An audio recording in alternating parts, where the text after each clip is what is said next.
Bienvenue sur les cours de Jean-Phi pour un chapitre consacré aux équations différentielles. Alors on a déjà fait un chapitre consacré aux équations différentielles d'ordre 1 et 2. Celui-là sera beaucoup plus long et beaucoup plus compliqué puisqu'il est beaucoup plus général. Alors, c'est quoi une équation différentielle? On a un espace vectoriel E de dimension finie. C'est un K-espace, donc K c'est R ou C. Une équation différentielle d'ordre N, alors N est un entier naturellement nul, est une équation de la forme phi de t, y de t, etc., jusqu'à y n de t, est égale à 0. En tout cas, c'est comme ça qu'elle s'écrit. Où phi est une application d'une partie d de R croix E à la puissance n plus 1 vers 1. En effet, ça appartient à E. Si Y, alors je le dis après, est une application de I vers E, bon, bah, évidemment, il faut qu'elle soit une fois dérivable, hein. Eh bien, ça appartient à E, ça appartient à E, tout appartient à E. Voilà. On appelle solution de cette équation toute fonction f de I vers E, n fois dérivable sur I, telle que phi de t, f de t, f' de t, je remplace le y par f de t. Voilà. Généralement, I est un intervalle ouvert de R. On simplifie l'écriture de l'équation différentielle en écrivant, on n'écrit pas le T en fait, on omet le T et on écrit juste ça. Exemple, y moins y2 sur t est égal à exponentielle moins 2t. Ça veut dire que sur un intervalle qui reste à déterminer, un intervalle de t, y de t fois y' de t moins y de t au carré sur t2 est égal à exponentielle moins 2t, quel que soit t appartenant à R étoile. C'est une équation différentielle d'ordre 1. Alors ici, phi, c'est quoi? Bah, c'est une application de R étoile de R étoile croix R2 vers R. Alors je vais l'exprimer sans le y. Hein, parce que là, il y a trois ensembles. Il y a R étoile, t. Pourquoi? Parce qu'il y a une division par t. Et puis, il y a R au carré. Bon. Premier réel U, deuxième réel V. Bien, à ça, je fais correspondre quoi? Il suffit que je remplace le U, bah, c'est Y, et le V, c'est Y'. UV moins U2 sur T égale exponentielle moins T, mais je le fais passer de l'autre côté pour avoir 0. D'accord? Et donc, j'ai bien ça qui équivaut à ça. Voilà. Alors, on peut isoler le y' de t, mais à condition que yt soit différent de 0. Et à ce moment-là, ça devient y' est égal à y sur t. Oui, c'est ça, y sur t plus exponentielle moins de t sur y.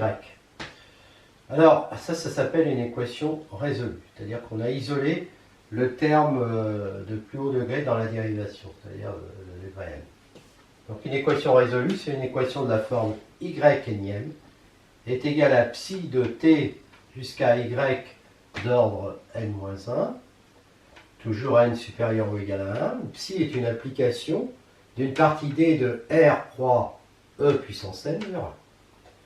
Et à ce moment-là, si je prends phi qui est à t u0 jusqu'à un, alors qui va être défini sur quoi? Sur D, mais j'en rajoute un. D croix E. Je rajoute le UN. À ceci, UN moins psi de ça. D'accord? Bah, à ce moment-là, dire ça, ça équivaut exactement à dire ça. Je vous laisse vérifier, mais c'est absolument évident. D'accord? Voilà. Il suffit de faire passer ça de l'autre côté. Voilà. Donc, en pratique, pour résoudre une équation différentielle, on prend pour I un intervalle ouvert parce que ça évite les problèmes de dérivation, quoi. On veut que la fonction soit dérivable, continue, en tout point, de chaque côté du point, à gauche comme à droite. On le choisit le plus grand possible parce qu'on ne le connaît pas au départ, l'ensemble I. Parfois même, on va étudier sur plusieurs intervalles. Par exemple, une équation comme celle-là où il y a une valeur interdite, on peut très bien étudier l'équation différentielle à gauche de 0 et à droite de 0. Et puis, on se ramène parfois à l'étude d'une équation résolue quand c'est plus facile de résoudre comme ça qu'avec l'équation sous cette forme.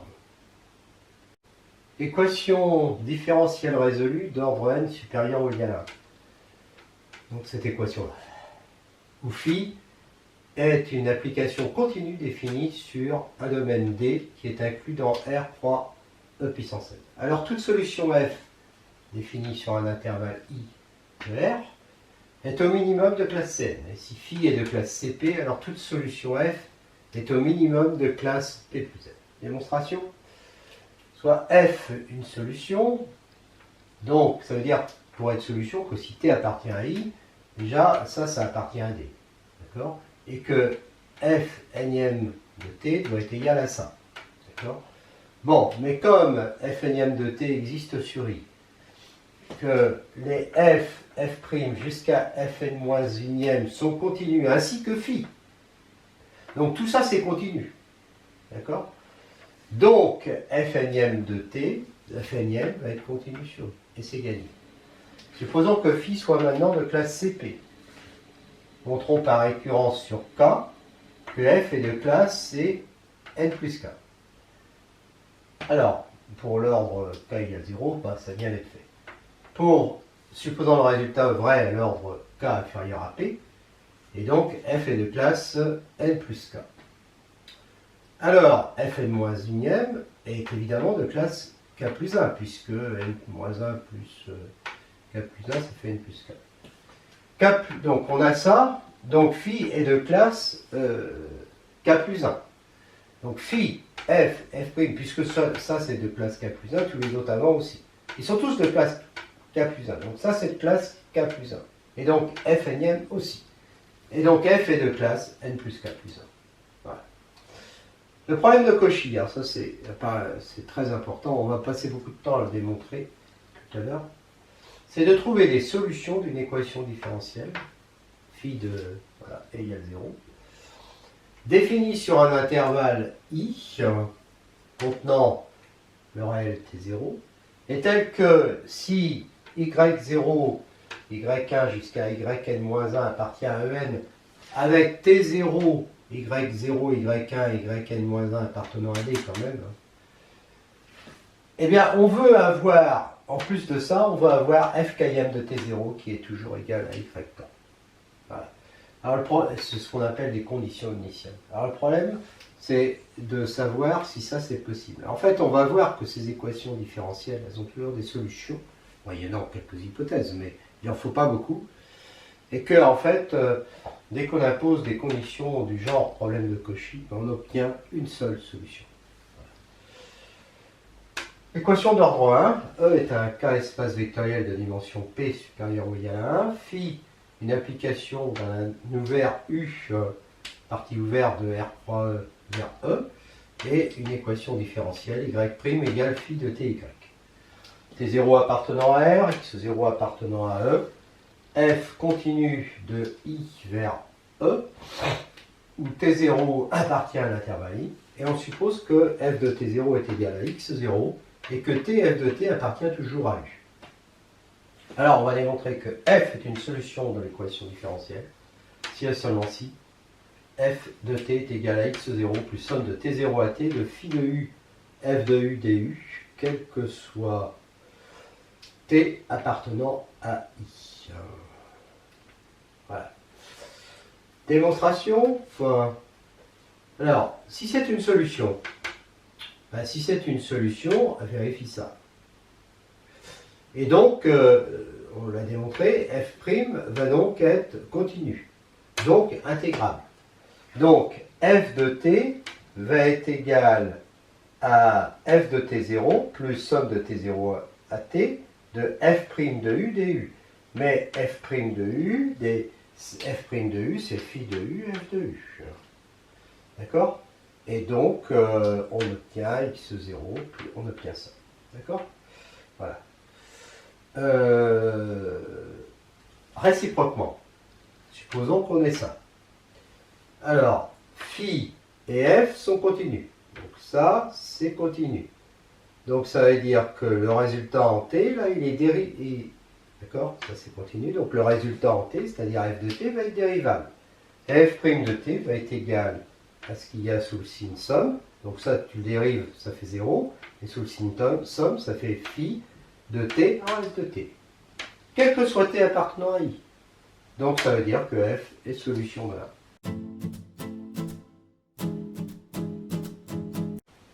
Soit un espace vectoriel normé de dimension p supérieure ou égale à 1, U un ouvert de R croix E, phi toujours une application continue de U vers E. On dit qu'elle est localement lipschitzienne par rapport à la seconde variable x, si quel que soit t0, x0 appartenant à U. Il existe un voisinage v0 de t0, x0 dans U, et k0 positif, tel que si tx, ty appartiennent à v0, alors norme de phi tx moins phi ty est inférieure ou égale à k, norme de x moins y. Exemple, si E est un espace vectoriel normé de dimension p supérieure ou égale à 1, U ouvert de R', phi toujours continue de U vers E, et cette fois-ci on suppose, là, c'est un cas particulier, des ronds phi sur des ronds x existent sur U et continuent sur U. Alors phi va être localement lipschitzienne par rapport à x. En effet, si t0, x0 appartient à U, comme il est ouvert, on peut trouver un intervalle comme ça, une boule ouverte comme ça, tel que I croix B qui contient T0, X0, soit inclus dans U. Je pose I1 égale ce fermé, B1 égale cette boule fermée, et W, le produit cartésien des deux, qui est évidemment fermé borné. Tx donne des ronds phi sur des ronds x de Tx et continue, d'accord, sur le compact W de R croix E. Donc il est borné. Donc, ça veut dire qu'il existe K positif tel que l'on est ça, quel que soit Tx appartenant à W. Alors, on va prendre xy appartient à B1, B1 qui est convexe parce que c'est une boule.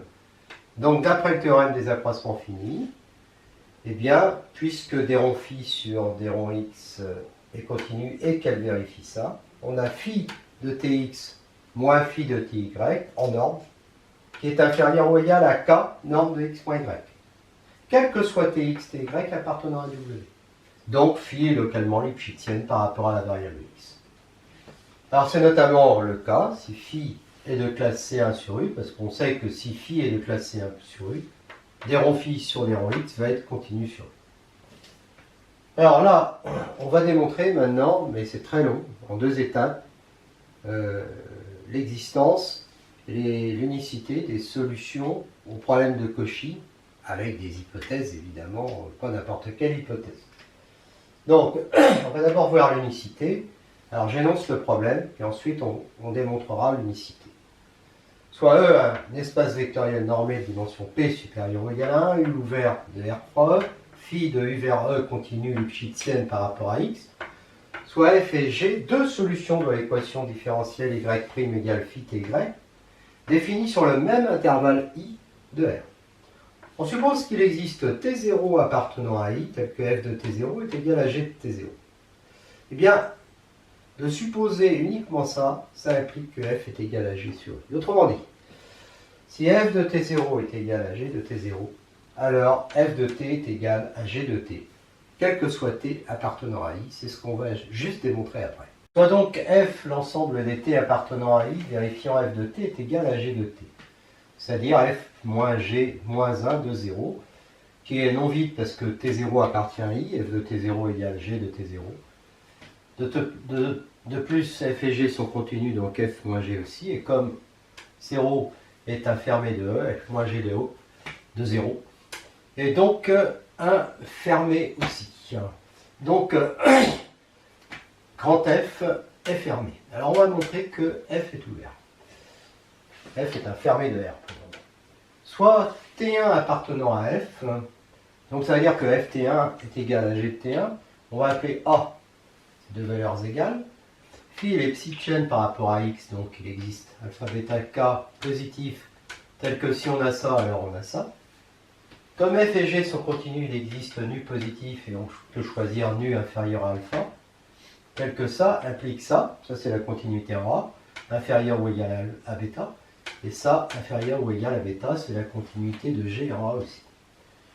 Pour T appartenant à I, intersection ce segment, norme de f moins g de t est égale à norme de ça. Pourquoi? Parce que comme f et g sont de classe C1, on peut intégrer f', et donc ça nous fait f de t moins f de t1, et pour g', g de t moins g de t1. Par différence, comme f de t1 est égal à g de t1, ça nous fait f de t moins g de t. Donc la norme va être égale à la norme de, et ça, je vais dire que c'est phi, puisque f est une solution de l'équalif, de ça, moins phi de ça. Alors f moins g de t, norme, est donc inférieur ou égal à, et là je vais faire la somme de t1 à t de, je rentre si vous voulez la norme dans l'intégrale, et comme je ne sais pas si t1 est inférieur ou supérieur à t, je vais mettre des valeurs absolues. Voilà. Et donc ça me fait ça. Alors, ça va être inférieur ou égal à k f de u moins g de u. Ça vient de là. Ça vient de là parce que comme u appartient à t1t ou à t1, suivant qu'on t1 est inférieur ou supérieur à t, en tout cas, valeur absolue de u moins t1 est inférieure ou égale à la valeur absolue de t moins t1 est inférieure ou égale à nu, est inférieure à alpha. Et donc, continuité de f en A, on a vu que norme de f de u moins alpha est inférieure ou égale à bêta. Continuité de g en A, on a vu ça aussi. Donc on va poser y égale f moins g, et donc on obtient que norme de y de t est inférieure ou égale à k, valeur absolue de somme de t1 à t de norme de YU du. Alors on suppose nu assez petit pour que k égale t1 moins nu, t1 plus nu soit compact. Y est continu, donc borné sur k, donc il existe A positif, tel que l'on est ça, quel que soit t appartenant à k. Montrons par récurrence sur n appartenant à n que norme de y de t est toujours inférieure ou égale à k puissance n sur n factoriel fois valeur absolue de t moins t1 à la puissance n, quel que soit t appartenant à k. C'est vrai à l'ordre 0 parce que on vient de démontrer, en fait, à l'ordre 0, c'est norme de y de t est inférieur ou égal à A, est inférieur ou égal à A. Donc, voilà, c'est ça. D'accord? Donc, supposons que ça soit vrai à l'ordre n, donc on part de ça, et donc, du coup, norme de y de t va être inférieur ou égal alors à k, je reprends ça en fait, d'accord? Voilà. Et là, je vais remplacer le YU du par ça. D'accord? Voilà. Et donc, ça me fait quoi? Ça va me faire k puissance n plus 1 a sur... Et là, je vais intégrer du u moins t sur puissance n, sur n factoriel, donc. Le u moins t à la puissance n, je vais l'intégrer par u moins t1 à la puissance n plus 1 sur n plus 1 si t est inférieur à t1. Et sinon, je vais dire que cette valeur absolue c'est t1 moins u, et je vais l'intégrer par moins t1 moins u à la puissance n plus 1 sur n plus 1 entre t et t1. Peu importe, en réalité, dans les deux cas, je vais obtenir que norme de y de t, je vous laisse vérifier, c'est immédiat, est inférieur ou égal à a. Le n plus 1 va aller multiplier le n, ça va faire ça.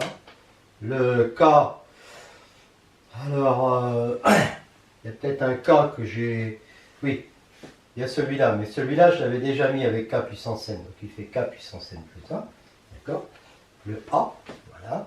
Et puis, il va me rester, donc, dans l'un ou l'autre cas, valeur absolue de t moins t1, la puissance n plus 1, et donc la propriété est vraie à l'ordre n plus 1, donc toujours vrai. Mais t moins t1 est inférieur ou égal à nu. Donc y de t en norme est inférieur ou égal à k nu à la puissance n sur factoriel n multiplié par a. Or ça, c'est le terme général d'une série, qui est celle-là, une série qui converge vers exponentielle de k nu. Et donc ça tend vers 0. Et donc yt tend vers 0 quand n tend vers plus l'infini, sauf que là, il n'y a pas de n. Comme y est continu sur k, y est toujours nul. Donc f est égal à g sur k. Et donc k est inclus dans f. Ce qui veut dire que quel que soit T1 appartenant à F, il existe un voisinage K de T1 incluant F, et donc F est ouvert. Donc il est ouvert et fermé, puisqu'on avait démontré qu'il était fermé. Mais F est inclus dans I, qui est connexe, puisque c'est un intervalle. Donc les ouverts fermés de I, ça va être vide ou I. Alors T0 appartient à F, donc F n'est pas égal à vide. Donc F est égal à I. Donc ça veut dire que Y est égal à 0 sur I, et donc que F de T égale G de T, quel que soit T appartenant à I, et donc que F est égal à G sur I. Et donc, on obtient bien l'unicité.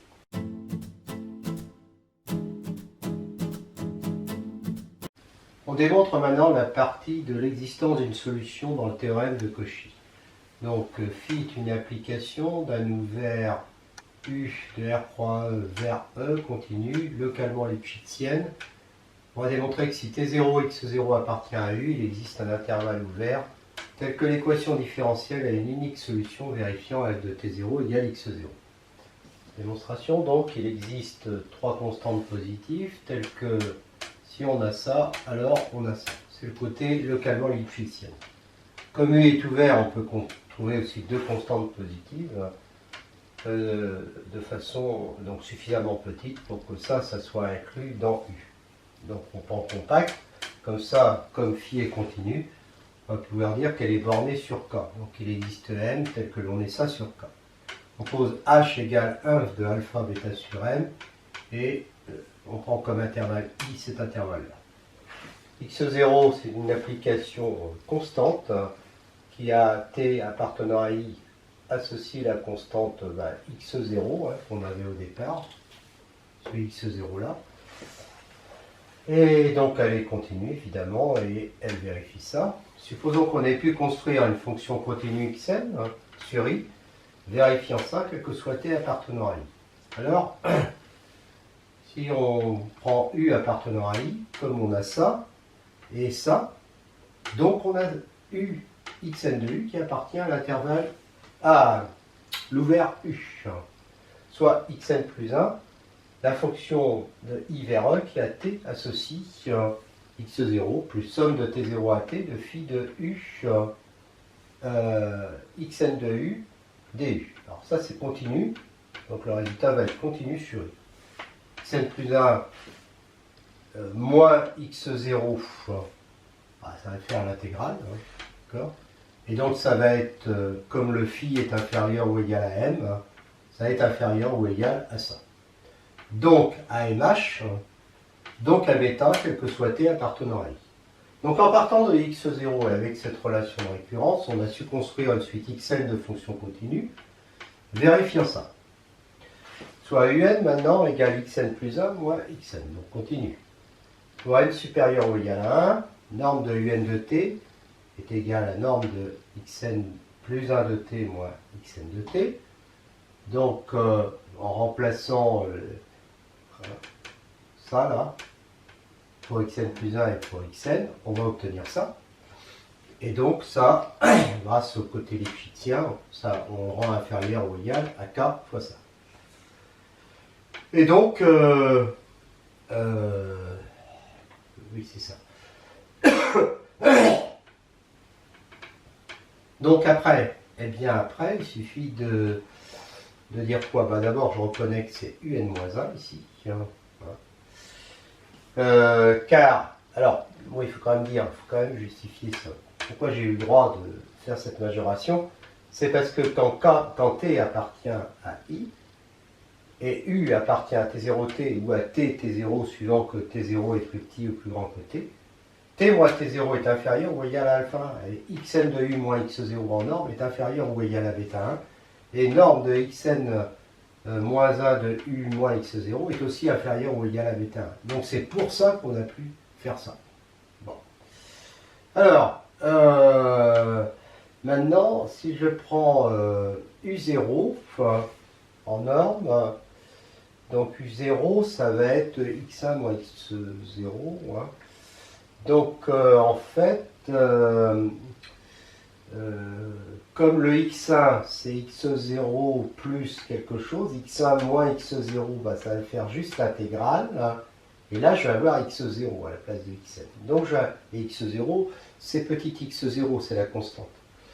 Hein, puisque grand x0 était constant. Donc, j'obtiens ça. Et ça, évidemment, comme phi est inférieur ou égal à m, j'obtiens tout de suite que c'est inégalité. Montrons par récurrence que l'on a toujours ça. C'est vrai à l'ordre 0, puisqu'on vient de le voir. Supposons que ça soit vrai à l'ordre n. Eh bien, je sais que norme de un plus 1 de t est inférieure ou égale à ça. Alors ça provient de ce qu'on a vu ici. Là, on l'avait vu pour un, et là, on retrouve un moins 1. On augmente d'un rang, et ça fait qu'exactement ça. D'accord? Donc, ça va être inférieur ou égal à k. Alors là, je ne sais pas pourquoi j'ai mis un k comme ça, hein, c'est k. Donc ça fait k, puis l'autre il est majoré par n, k puissance n sur n plus 1 factoriel. On fait ça. Grâce à l'hypothèse de récurrence. Ça s'intègre. Alors on va y mettre des valeurs absolues parce qu'on ne sait pas si t0 est plus grand ou plus petit que t.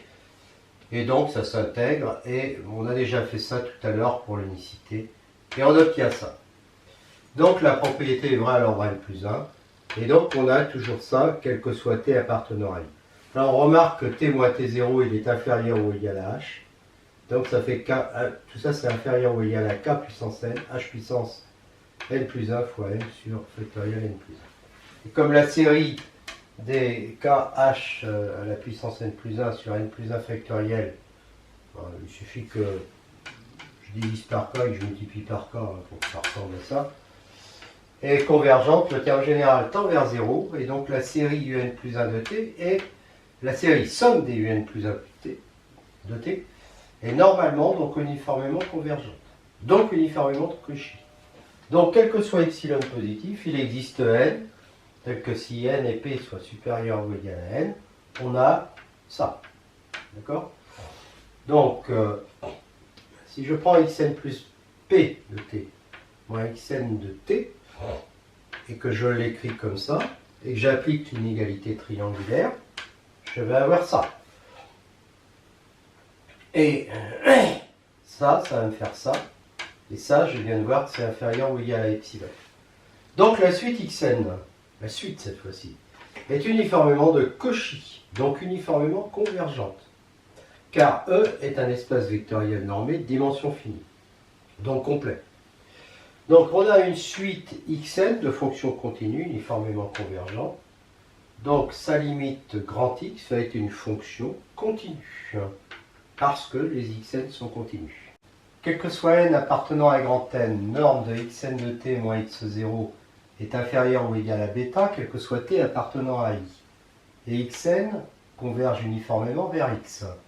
Donc, passage à la limite, norme de x de t moins x0 est inférieur ou égal à bêta, quel que soit t appartenant à i. Xn converge uniformément vers x. Donc, quel que soit epsilon positif, il existe n, tel que petit n supérieur ou égal à grand N implique que xn de u moins x de u en norme est inférieur à epsilon sur k, quel que soit u appartenant à i. Si u appartient à i, valeur absolue de u moins t0 est inférieure ou égale à alpha, et norme de xn de u moins x0 est inférieure ou égale à bêta, et norme de x de u moins x0 est inférieure ou égale à bêta. Donc, comme phi le canon lipschitzienne, on a cette inégalité-là. Et ça, ici, c'est inférieur ou égal à k epsilon sur k égale epsilon, quel que soit u appartenant à i. Donc, ça veut dire quoi, ça? Ça veut dire tout simplement que phi u xn u converge uniformément vers phi u xu. Convergence uniforme. Mais xn plus 1 de t est égal à x0 plus somme de t0 à t de phi de u xn de u du. Donc comme ici il y a convergence uniforme vers ça, on sait que cette intégrale va converger vers ça. Donc quand on passe à la limite, on a x de t qui est égal à x0 plus somme de t0 à t de phi de u x de u du. Donc x' est égal à phi tx. Comme x de t0 est égal à x0, ça nous fait que x est solution problème de Cauchy, c'est terminé. Je reviens sur la notion d'unicité des solutions. Si t0, x0 appartient à u, on a vu qu'il existait un intervalle, alors avec les conditions, hein, les hypothèses qu'on avait prises, un intervalle i contenant t0 et f solution, et donc il existe une solution f de l'équation différentielle sur i. C'est-à-dire qu'on a ça, quel que soit t appartenant à i. Évidemment, on peut trouver un autre intervalle que i, hein, et une autre solution, du coup, g, hein, sur un autre intervalle j, par exemple, j plus petit que i, hein, du moment que t0 fasse partie de j. Bon, ben à ce moment-là, on va avoir ça sur j, ben, il y a unicité au sens suivant, c'est-à-dire que si on prend l'intersection i inter j, qui contient forcément t0, et bien pour t appartenant à i inter j, f de t va toujours être égal à g de t. F est égal à g sur i inter j.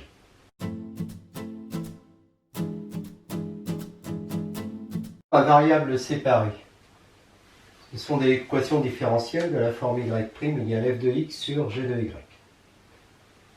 Y' de x, c'est-à-dire y' de x égale f de x sur g de y de x. Où f est une application de l'intervalle i vers r, g de j vers r étoile, i et j, deux intervalles de r, f et g continuent sur ces deux intervalles. Alors, quel que soit x0, y0 appartenant à i croix j, il existe un intervalle ouvert k inclus dans i contenant x0 et une unique solution y de k vers r telle que yx0 est égal à y0, c'est-à-dire solution au problème de Cauchy en x0, y0. Démonstration, supposons que y soit une solution, et donc en multipliant, on obtient ça, et on va intégrer par rapport à x et faire le changement de variable u égale y de t, puisque y' est continu. D'où on obtient ici g de u de u. Évidemment, quand t prend la valeur x, ça fait y de x en haut. Et en bas, ça fait y de x0 qui est égal à y0, puisque c'est la solution au problème de Cauchy. Et là, j'intègre de l'autre côté, ça nous fait ça. Donc, j'appelle W l'application de k croix j. Alors k, c'est parce que j'ai supposé qu'il y avait une solution qui existait sur un intervalle k. Donc k croix j vers r, qui est xy, fait correspondre somme de y0 à y de g de u du, moins somme de x0 à x de f de t dt. Bon, elle est de classe C1 parce que f et g sont continus. d rond w sur d rond x est égal, il faut dériver par rapport à x, ça fait moins f de x. d rond w par rapport à y, ça fait g de y, qui est différent de 0. De plus, w en x0, y0 est égal à 0. Et, d'après ce qu'on a vu avant, w en x, y de x avec la solution y est toujours égal à 0 si y est solution. Bon, ce qui nous importe ici, c'est on peut s'occuper de la solution y, mais on va dire, puisque w est de classe C1, il s'annule en x0, y0, et que d rond w, d rond y en xy est différent de 0, on applique le théorème des fonctions implicites, et on sait qu'il existe un intervalle k0 entourant x0, une unique application phi définie de k0 vers j, de classe C1, telle que phi de x0 est égal à y0 et w de x phi de x est égal à 0, quel que soit x appartenant à k0. Et ça, quand on le traduit par ça, bah, ça devient immédiatement, puisque phi est place C1, donc je peux dériver, hein, ça devient exactement ça. Et ça nous dit quoi exactement? Ça nous dit que, ça y est, on a bien trouvé une solution.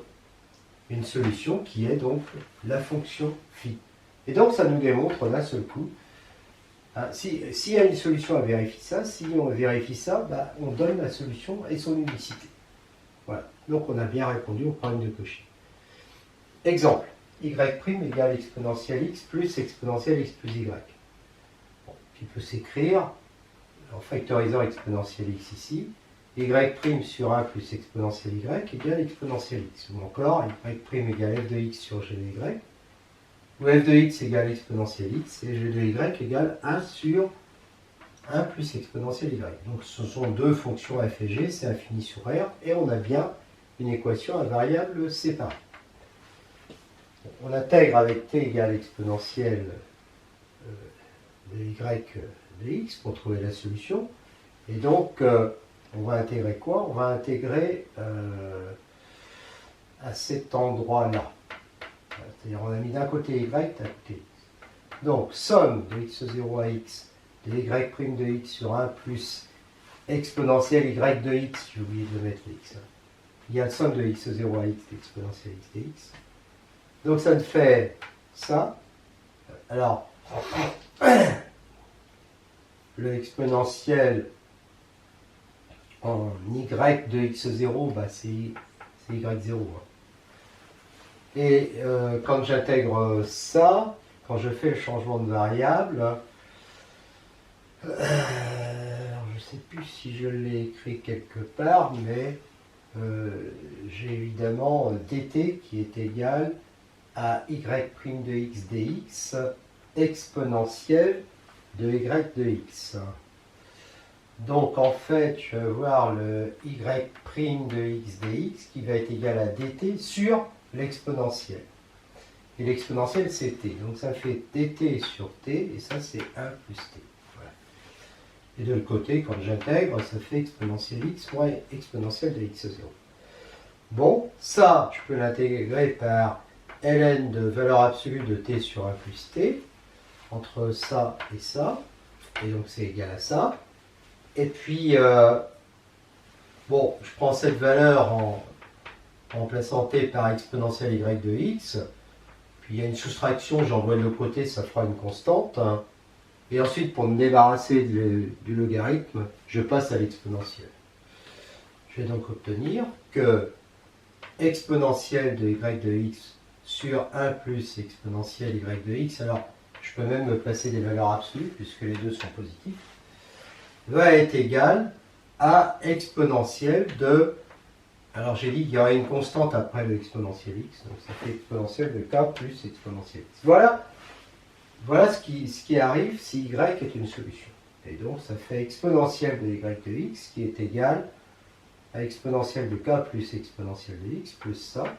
Et donc ça fait que y de x va être égal au logarithme de tout ça. Donc ici ça fait k plus exponentielle x, d'accord, plus le logarithme. Alors j'ai dit quoi? Y de x ça va être égal à ça. Oui, alors là je fais passer quand même exponentielle de y de x, il va être facteur de 1 moins exponentielle de k plus exponentielle x. D'accord. Donc quand je vais prendre le logarithme pour exprimer y de x, je vais avoir le logarithme de ça, moins le logarithme de ça. Voilà. Alors, parce que le logarithme de ça, ça fait ça. Alors ça, évidemment, c'est valable que si ça, il faut que ça soit supérieur à 0. Donc 1 soit supérieur à l'exponentielle. Donc que k plus exponentielle x soit inférieur à 0. Ce qui implique que k est négatif et que exponentielle x est inférieur à moins k, donc que x est inférieur à ln de moins k. Autrement dit, si j'ai cette solution, donc une unicité, sur un intervalle qui est moins l'infini, ln de moins k. Alors, bon, évidemment, si on me donne x0, y0, trouver k, ça peut être du tout évident, hein, parce qu'il faudra résoudre l'équation. Encore que, non, ce sera compliqué. y0 est égal à k plus exponentielle x0 moins ln de 1 moins exponentielle de k, c'est très compliqué. On sait que ça existe, on ne va pas plus loin. Voilà. Vérification, il faut dériver ça. Donc y' égale exponentielle x moins Alors la dérivée du logarithme, donc ça va laisser apparaître un exponentiel x exponentiel de k plus exponentiel x divisé par 1 moins exponentiel de k plus exponentiel x, et en simplifiant ça fait ça. Et de l'autre côté, exponentiel x plus exponentiel x plus y, ça fait exponentiel x vecteur de 1 plus exponentiel y, et exponentiel y, ça fait exponentiel de k plus exponentiel x divisé par ça. D'accord? Bon, je trouve exactement y'. Donc, cette formule que j'ai trouvée là, cette unique fonction, est bien solution. Donc, existence, unicité de la solution. La solution est comme ça.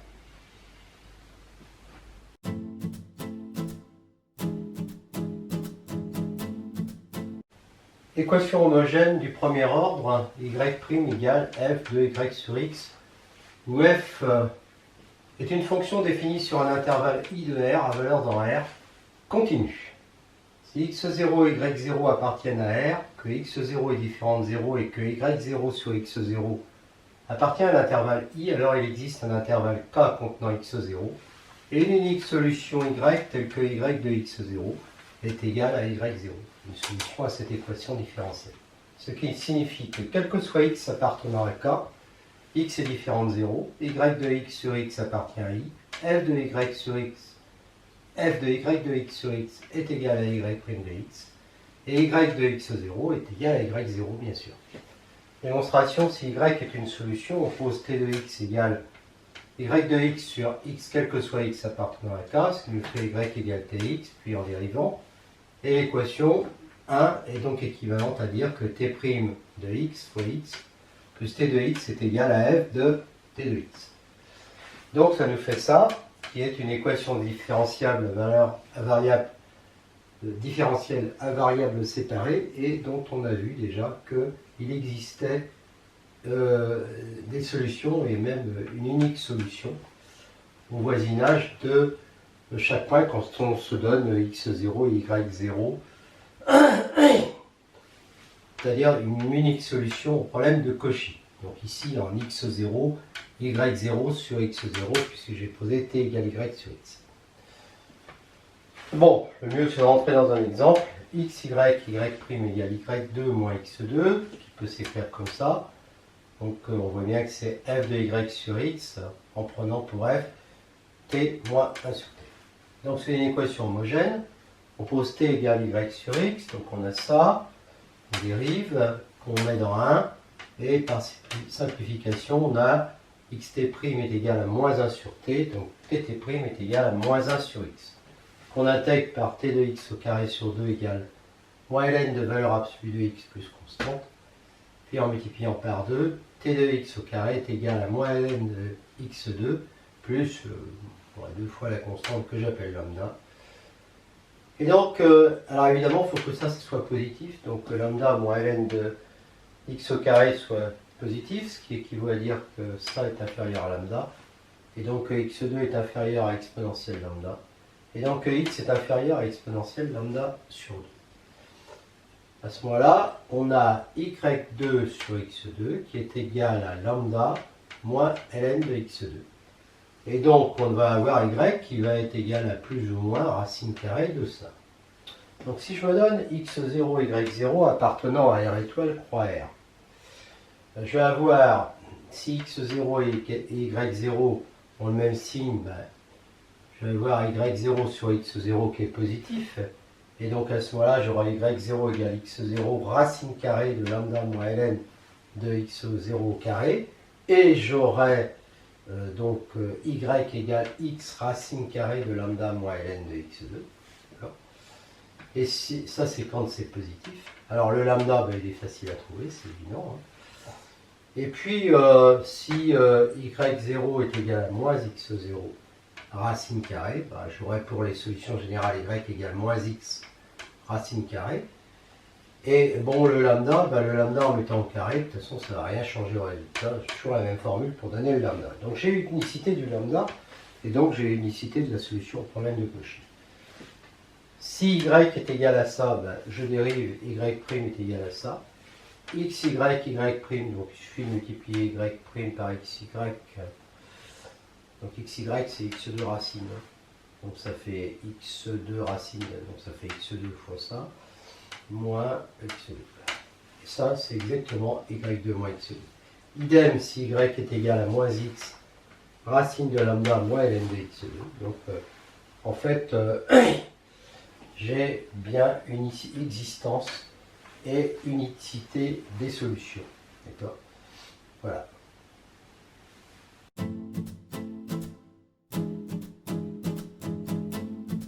Équation de Bernoulli.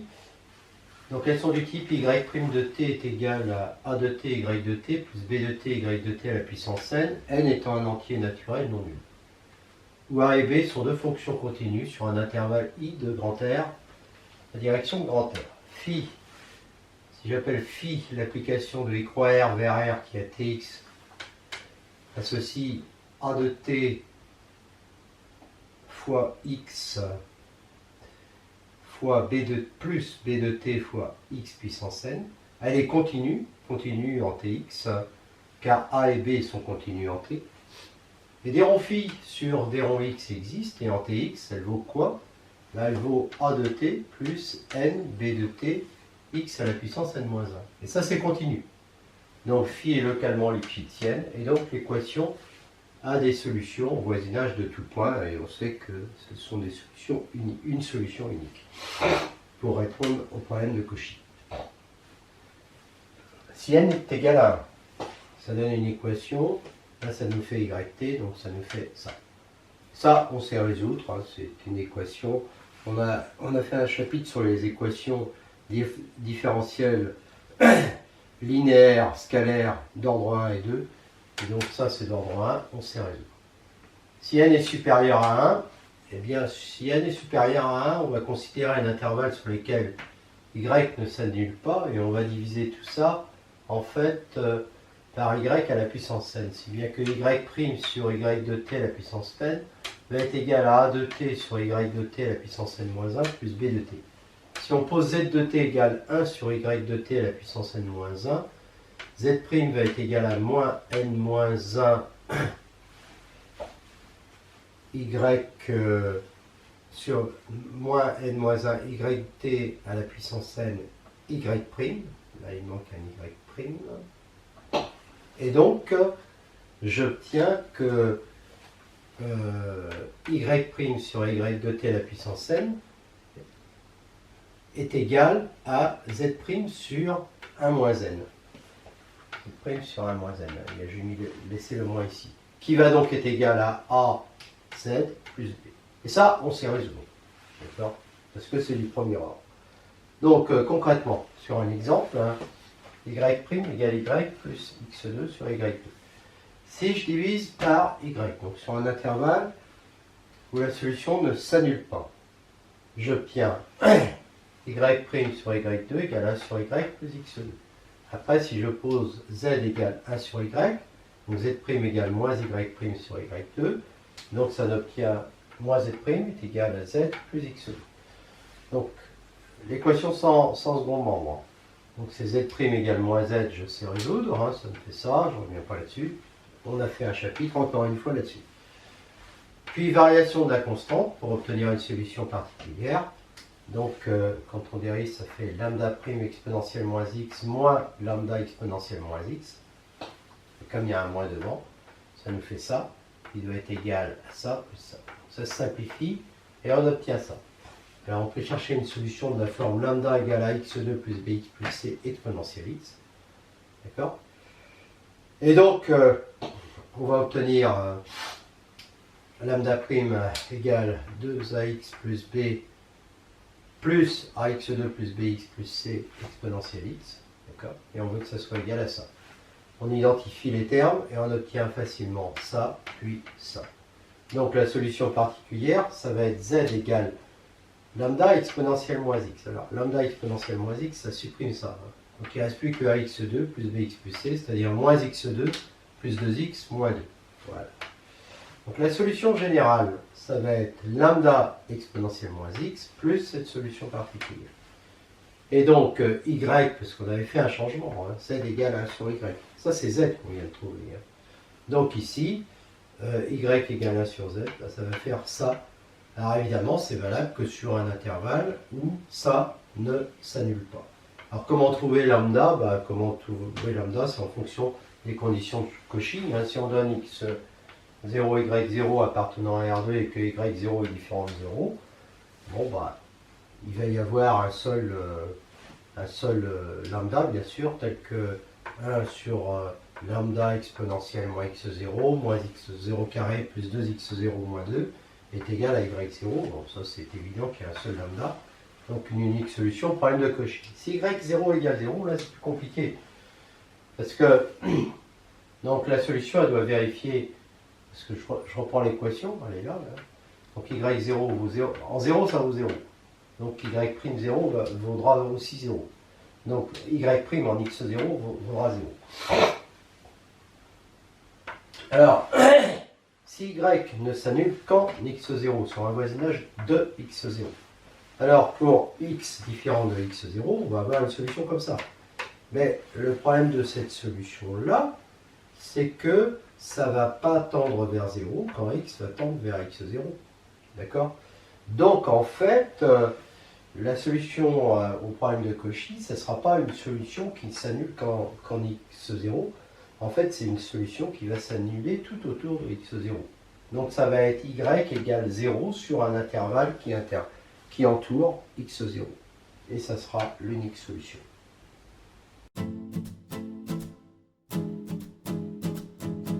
De Riccati, c'est une équation différentielle de cette forme où a, b et d sont des fonctions continues sur le même intervalle i de r à valeur dans r. Alors si je pose phi de ty est égal à a de t y2 plus b de ty plus d de t, je vois qu'elle est continue puisque a, b et d sont continues en t, et puis que les fonctions y2, y sont continues. Et d rond phi sur d rond y existe, hein, ça nous fait 2ya plus b, d'accord, et qu'elle est continue. Donc localement lipschitzienne. Donc si je me donne t0, y0 appartenant à un ouvert de R, hein, de R fois R, hein, eh bien localement autour de T0, je vais pouvoir trouver un intervalle sur lequel il existera une unique solution au problème de Cauchy. Alors exemple, je prends cette équation, T2y' égale y2 moins ty plus t2. Donc si je divise par t2, je vois tout de suite que c'est bien une équation de Riccati. Alors on peut remarquer tout de suite que t est une solution, et donc on va s'intéresser à la différence z égale y moins t. Alors z égale y moins t, ça me donne tout de suite que y' va être égal à z' plus 1. Donc j'obtiens ça. Ici je remplace y par z plus t. Et je développe, et je simplifie, et j'obtiens une équation équivalente qui est celle-là.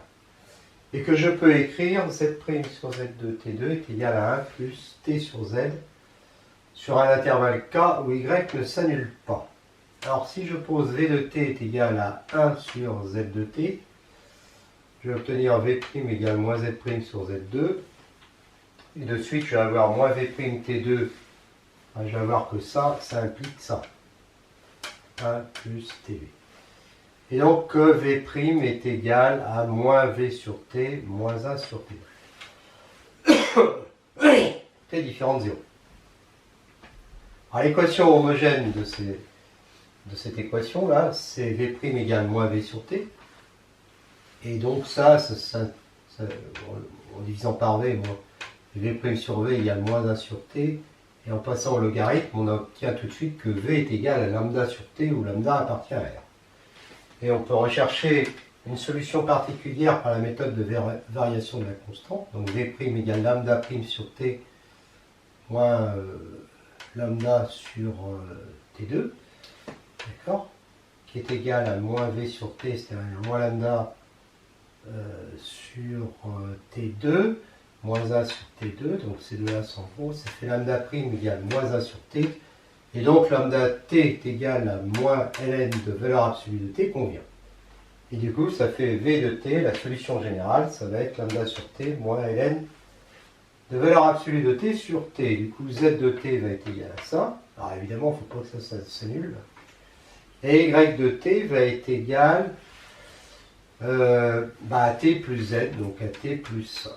D'accord? Donc il faut que ça soit sur un intervalle I. Alors on ne voulait pas que T soit égal à 0. Donc il faut que 0 n'appartient pas à I et que lambda soit différent de ln de T, quel que soit T appartenant à I.